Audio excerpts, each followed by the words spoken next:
When 5-year-old Alex Gutierrez told his kindergarten teacher, "Mommy sleeps in the wall now," she thought it was the strange imagination of a child grappling with loss.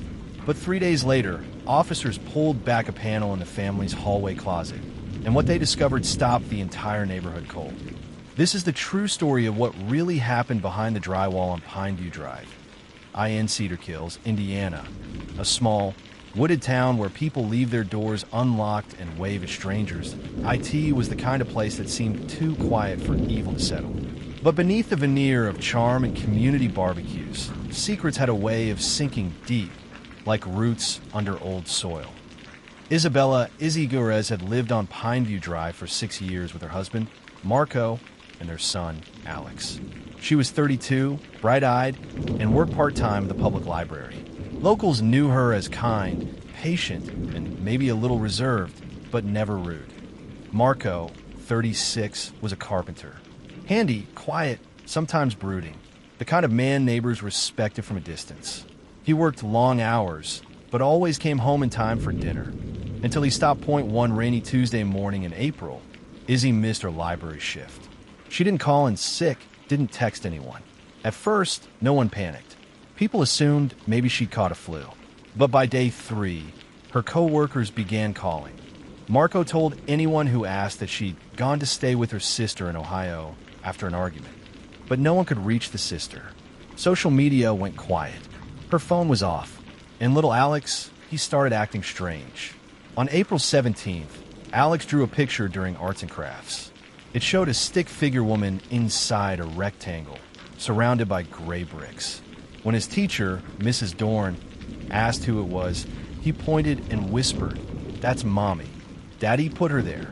Chilled, Mrs. Dorn asked more questions. That's when Alex said it out loud. "She's in the wall. In the closet. That's where she cries." Mandatory reporting laws kicked in. The school contacted Child Protective Services, who arrived that afternoon. Marco wasn't home. He was out on a contracting job. Alex was taken into protective custody, and a call went out to the Cedar Hills Police Department. Detective Aaron Mallory was the first to arrive at the Gutierrez home. It was around 7:40 p.m. when Detective Mallory entered the hallway closet Alex had described. At first glance, it was ordinary, coats, boxes, and dust. But then she noticed something odd.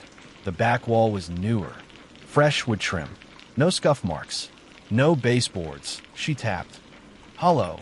With a warrant already signed under probable cause, officers peeled back a section of drywall. What they found was horrifying. Inside a narrow crawl space, curled like she had fallen asleep on her side, was the decomposing body of a woman in jeans and a maroon sweater. Duct tape covered her mouth. Her wrists were bound with electrical cord. And her eyes were still open. That IT was Izzy. News spread in Cedar Hills like wildfire. The house was sealed.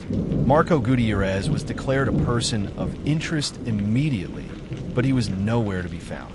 His truck had been abandoned at an old construction site on the outskirts of town, keys still in the ignition. Neighbors were stunned.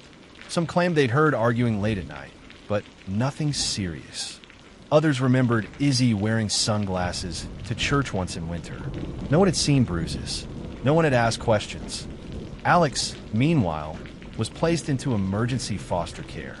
For days, he asked where his mommy went now that she was out of the wall. The autopsy report came back with grim detail. Izzy had suffered blunt force trauma to the head and asphyxiation. Time of death was estimated to be April 12th, 5 days before her body was found. There were no defensive wounds, no signs of struggle. Investigators combed through the house. In Marco's workshop, they found drywall tools coated in fresh dust, a hammer with a single strand of brown hair, and something else, a torn-up journal partially burned in a metal trash bin. But one page had survived, and on it, in Izzy's handwriting, were the words, "If anything happens to me, tell Alex to be brave. Tell him to tell the truth." Marco's fingerprints were on the tape, on the cords, on the inside of the drywall. But where was he? Marco Gutierrez was officially charged with second-degree murder in absentia, and a statewide manhunt began. Tips came in from truck stops, diners, even a Walmart in Kentucky, but they were all dead ends. Meanwhile, police interviewed Izzy's friends and family. One recurring theme surfaced: control. Marco never liked Izzy seeing people without him. He read her messages. Once, he'd smashed her phone after she spoke to an old college friend. Izzy's sister, Maria, said Izzy had called her 3 weeks before her death, whispering, "I don't feel safe. I think he's watching me sleep." But Maria hadn't known what to do. Izzy insisted she didn't want to involve the police. She was afraid it would make Marco worse. Detective Mallory worked tirelessly. She believed Marco hadn't run far. She suspected the guilt, or the delusion, would make him slip up. She was right.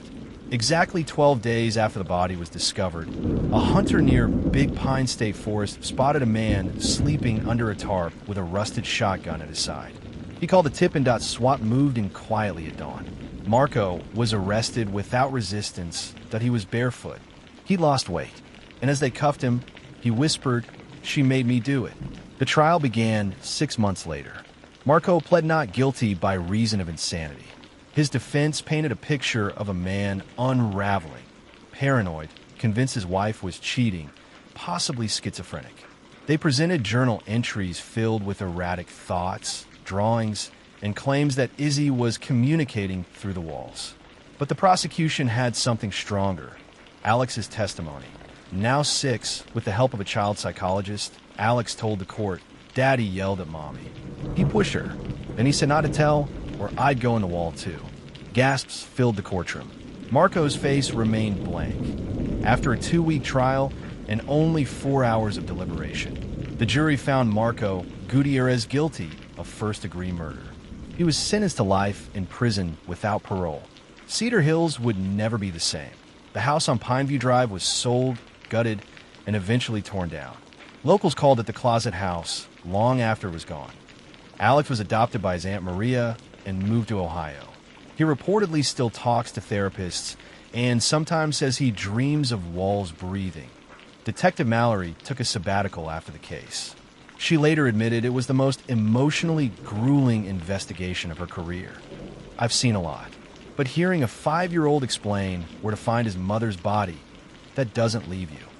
This story isn't just about a murder. It's about silence. The silence of neighbors who looked away. The silence of a woman who feared speaking up. And the silence of a little boy who finally found the courage to speak and cracked open a horror that had been hidden behind drywall and denial. Today, the case is studied by domestic violence advocacy groups and police departments across the Midwest. Izzy's story is now a cautionary tale in training videos, reminding officers to look beyond the surface, to knock on every wall, because sometimes the truth is exactly where a child says it is. Thank you for watching. If this story moved you, shocked you, or made you think, let me know in the comments. I read every one. And if you want more stories like this, true, emotional, and full of twists, don't forget to hit that subscribe button and turn on the bell. There's a new one coming soon, and trust me, you won't want to miss it.